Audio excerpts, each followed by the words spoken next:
So tell us about inspiration. So for me, I'm surrounded by inspirational people. I've got a fantastic team. I'm constantly talking to experts, and for me, it's a real lifesaver. So when I'm feeling low, I'll turn, our back page muse in the magazine is Pema Chodron, who's this fantastic Buddhist writer.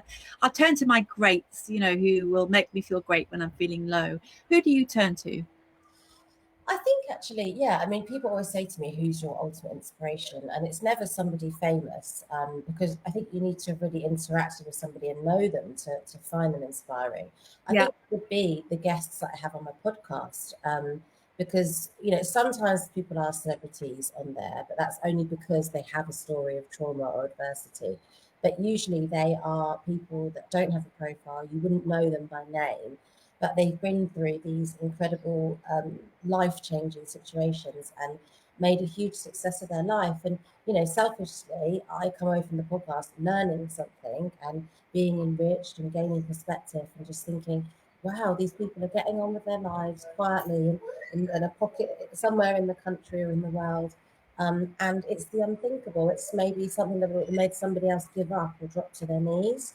So I think that's why it's so important to keep searching out content. And in lockdown now, I think people aren't just endlessly watching telly anymore because it's too negative, and they are seeking out different books, different podcasts, different playlists. And I think when you keep searching for your content, you discover inspiration and you discover people that you can actually relate to, that don't cause envy and that actually inspire you to better yourself. Yeah, absolutely. So when you're in your Extraordinary People podcast, have you got a particular interviewee that's really stuck with you, Yeah.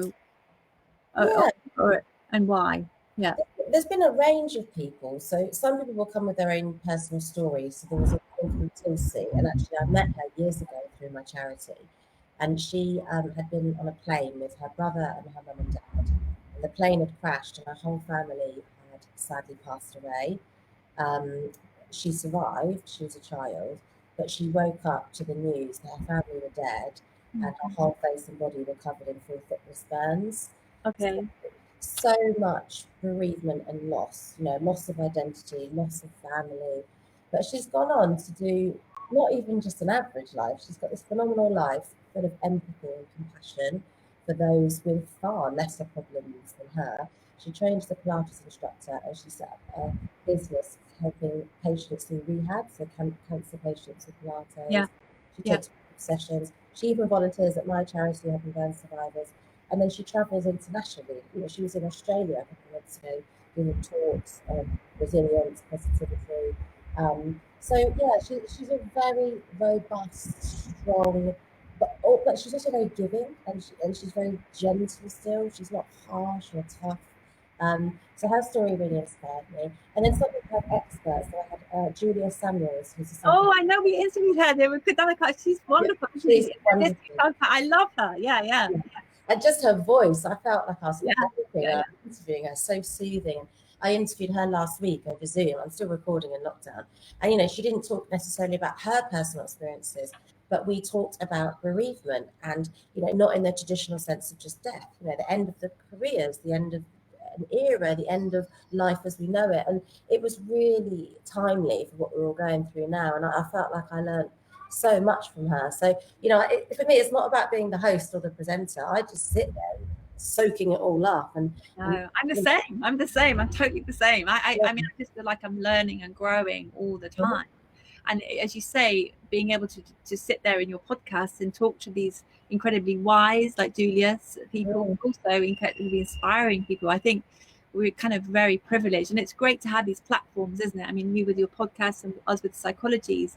I mean, together, I'm so pleased that you're working with us, because what I want to do is just beam this stuff out. I mean, there is so much nonsense and negativity out there. But I think together, if we can all join forces, because there are some really genuinely amazing and brilliant people and experts out there, aren't there? Yeah, and that's reassuring, isn't it? There are people with good intention who genuinely care. And I think no matter who you are, like you said, you don't stop learning. You never know enough. Yeah, that's right. You never know. And then also you can always find someone new. I mean, this is what's so great about podcasts. I'm just learning. We've just got new podcast pages in the in the magazine with Rachel, who interviewed you, and she's doing this column, and and it's just like she's introducing me all the time. It's like every time I get the column, I'm like, oh, what's that one? I'll read that one. I'll do. It's like just that. Yeah. constantly feeding yourself, isn't it? It's feeding yourself with new ideas and new people. It's really, really fantastic. So so you're in our cover today. Oh, it's such a privilege. And we shot that before lockdown. It's so great that we managed to do that. I know, just before the lockdown happened. And then also you're writing a column for us from our next issue, and I've just read it, and it's just so lovely and so wonderful. So I'm just so delighted that we're going to have this ongoing relationship going forward, Katie. I think you're fantastic. I think all your advice is really strong, and obviously because of what you've gone through, you've lived it. So, you're walking the talk, and you're beaming out the inspiration. So thank you so much for joining me today. Yeah, and thank you for giving me the platform to be able to connect with people in this way, because it just feels like you guys are so much about the same ethos that I'm about, and it's great to be able to connect with your readers, through the magazine, the column, online. It just feels like a really positive, strong community. Yeah, it is, and we're just so glad that you're part of it. Thank you, Katie, so much. Lots of love. Lots of love. Have a lovely day. Take care. Bye.